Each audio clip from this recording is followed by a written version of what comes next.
Ibinenta na po ang Portland Trail Blazers sa presyong $4 billion. Ang bumili ay ang may-ari ng Carolina Hurricanes na si Tom Dundon. Sobrang malaki na po ang itinaas sa orihinal na presyo nitong Portland Trail Blazers nung ito'y binili ni Paul J. Allen way back 1988 sa presyong $70 million. Pumanaw na po noong 2018 si Paul J. Allen dahil sa lymphoma. Sa ngayon, ang Portland Trail Blazers ay pinangangasiwaan ng kanyang kapatid na si Jody Allen. Sa huling bilin ni Paul J. Allen ay kinakailangang maibenta ang kanyang shares sa Portland Trail Blazers. At eto na nga mga idol, medyo natagalan, 2025 na nang ito'y naibenta nga. Ngayon, hindi lang po itong Portland Trail Blazers ang pagmamay-ari nitong si Paul J. Allen at ng kanyang kapatid na si Jody Allen, sapagkat kahit na kanilang ibinenta man itong Portland Trail Blazers ay mayroon pa rin naman silang pagmamay-ari sa Seattle Seahawks at Seattle Sounders. Nakuha naman ni Tom Dundon ang kanyang kayamanan sa mga financial services.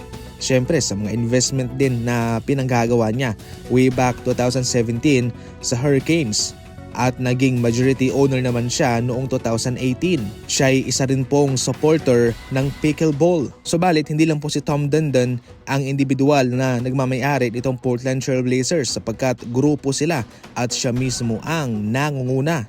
Malaking investment ang $4 billion. Pero syempre okay na din yan considering na hindi naman ganoon ka big market team itong Portland Trail Blazers at hindi rin po sila sikat. Kung sikat kasi ang isang kupunan ay posible pang tumaas ang kanyang value.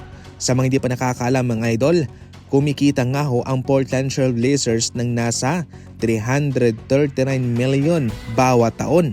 May mga investment din yan, mga sponsorship sa kanilang mga court, sa kanilang mga jersey, sa kanilang arena. Lahat yan ay nanggaling mismo sa mga sponsorship, sa kanilang attendance at sa kanilang mga merchandise sales at marami pang iba. Kaya kung tutuusin ay kahit na malaki man ang kinikita ng mga malalaro bawat taon, malaki pa rin naman ang kinikita ng mga kupunan sa NBA.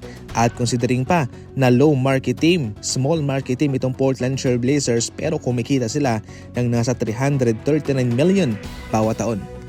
Sa ibang balita naman, kinuha na ng Phoenix Suns itong si Steve Clifford bilang kanilang advisor sa kanilang team. Siya ay magsisilbing magme-mentor kay Jordan Uth, ang bagong head coach ngayon ng Phoenix Suns.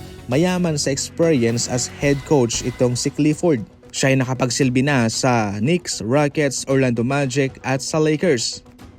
Trending na sa ngayon mga idol ang pagsisibak ng coach. Pagkatapos lamang ng isang season, dalawang season ay nagpapalit kaagad ng coach ang mga kupunan. Siyempre ang Phoenix Suns, maraming beses na po silang nagpapalit-palitan ng coach. Pero sa ngayon ay labis po nagpapasalamat itong si Coach Steve Kerr dahil sinalba raw ni Stephen Curry ang kanyang career. Ayon pa mismo kay Coach Steve Kerr ng Golden State Warriors, kung hindi raw dahil kay Stephen Curry, malamang sa alamang ay matutulad na raw siya sa ibang head coach na syempre hindi rin tumagal. Pero dahil nga ay naging matagumpay itong Golden State Warriors simula nang pumasok siya dahil din kay Stephen Curry, mapahanggang sa ngayon mga idol ay nandito pa siya sa Golden State Warriors at kabilang siya sa mga matatagal na head coach sa isang kupunan lamang. Safe to say na kung nandyan pa sa Stephen Curry mga idol ay mananatiling safe itong trabaho ni Coach Steve Kerr.